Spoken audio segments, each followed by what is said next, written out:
Hello everybody, this is going to be a bizarre video on a bizarre channel. This is going to be a video, not a blank screen.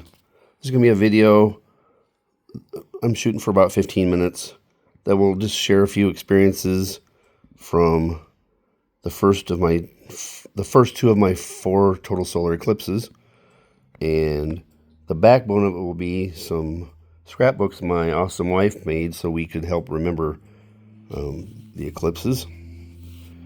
At the time, we didn't know how many eclipses we would end up seeing, but the warning that we heard was true, that if you see one total solar eclipse, you're very likely to want to see more. So I'm sitting here at home with my leg elevated. I'm on 3 kinds of painkiller. There's my dog, Andy. Her middle name is Shadow, Andromeda Shadow Fiscus. Anyway, she's going to help too. Yeah. Hi. So, yeah, she's going to turn around and sit back down. Yep, go ahead and sit. So, I have hundreds of items in these scrapbooks, and I've just marked a few things for that you might, laugh at or whatever. So, my 9th grade students will be watching this first time with a sub who can fire questions at me here at home if anything sparks a question. But one of the themes I want to get across is how amazing total solar eclipses are, how unique they are, how hard they are to describe, and some of the steps that people take to remember them, because their memories can be so fading, and these are things that deserve to be remembered in as many ways as possible. All right, so this first book is kind of thick, and then the other ones get thicker because we saved more stuff. So, all right, here we go.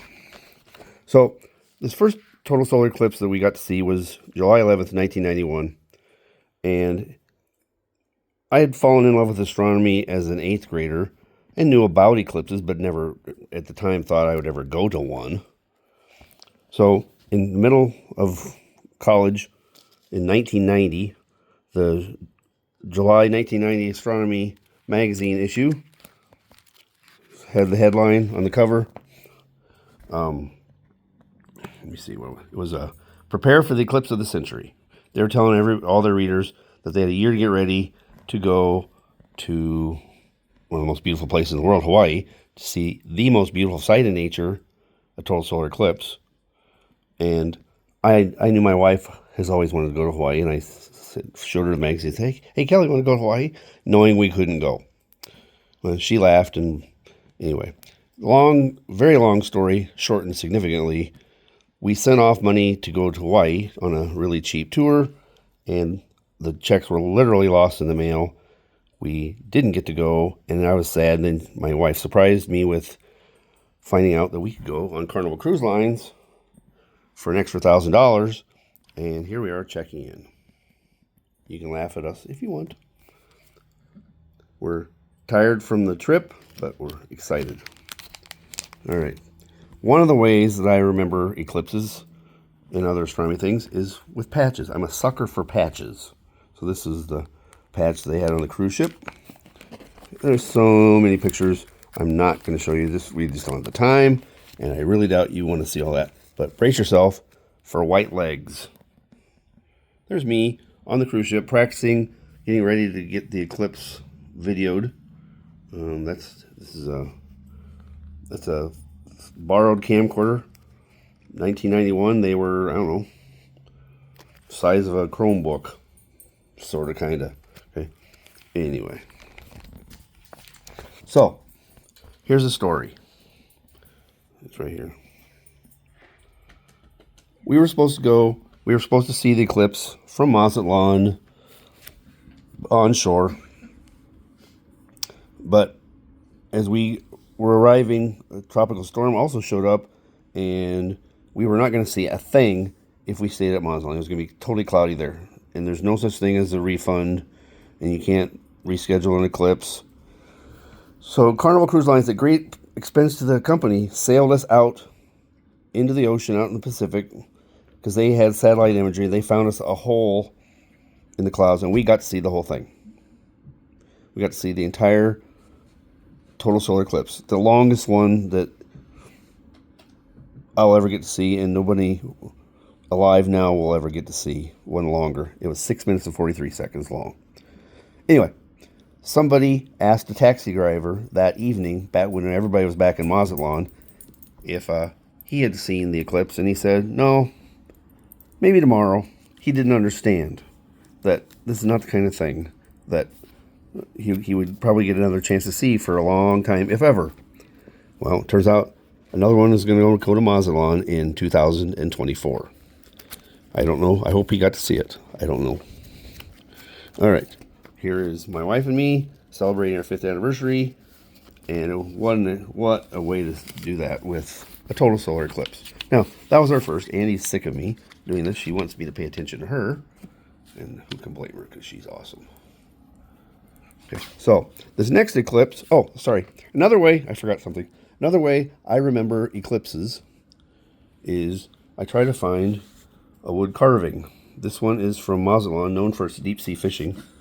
And Andy is like, what are you doing? So that's another way. Besides t-shirts and patches, I do wood carvings. All right. Now, can I look in the next book, Andy? We are at 6 minutes. We're right on time. Okay. Now, the next eclipse, 1998, we waited for, in excitement, for 7 years. Okay. The first one, 1 year of anticipation, wasn't that much of a buildup. This one, it was something else. She is going to drive me nuts. Let me hit pause for a second. Get her. All right, we're back. The dog is happy.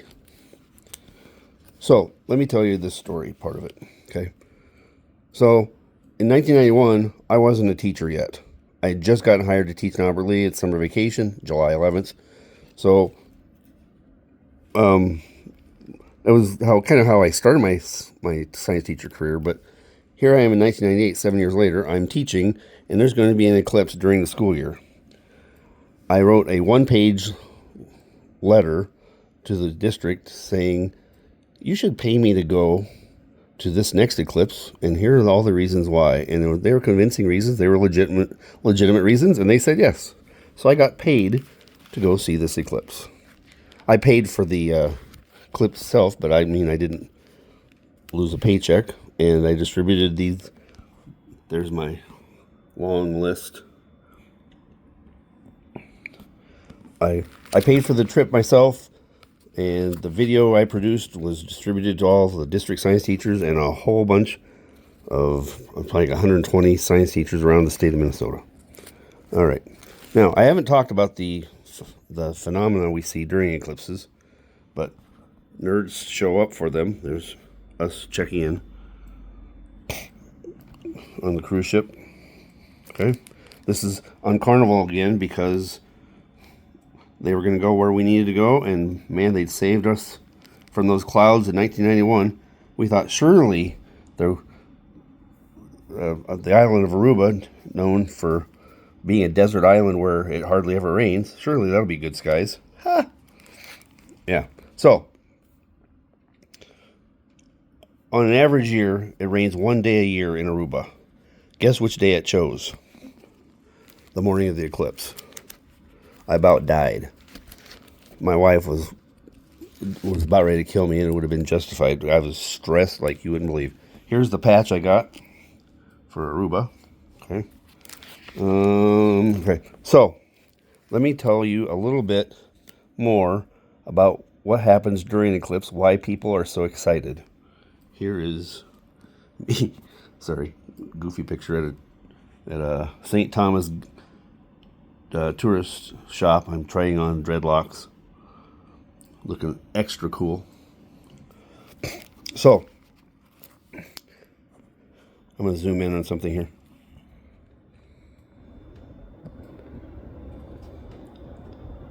You see the movies I'm going to watch? Finding Nemo and Finding Dory. All right. At this eclipse, on the morning of the eclipse, this is the 1998 one.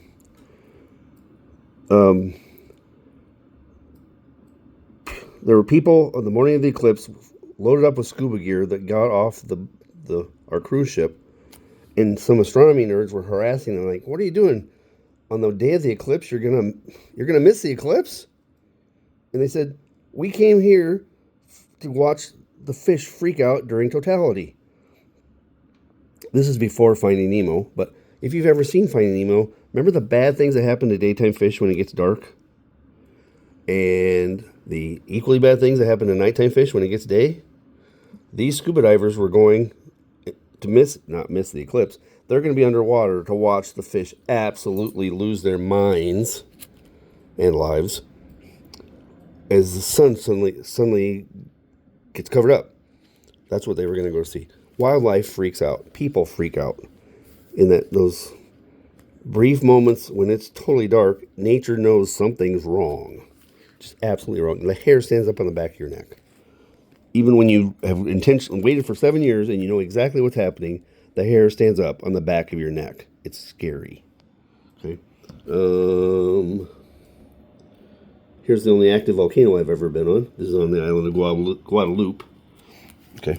This is like, I don't know, a day or two before the eclipse. All right. French speaking. Get ready for eclipse souvenirs. Okay. This is going to be the worst video you've ever watched in your life. But anyway.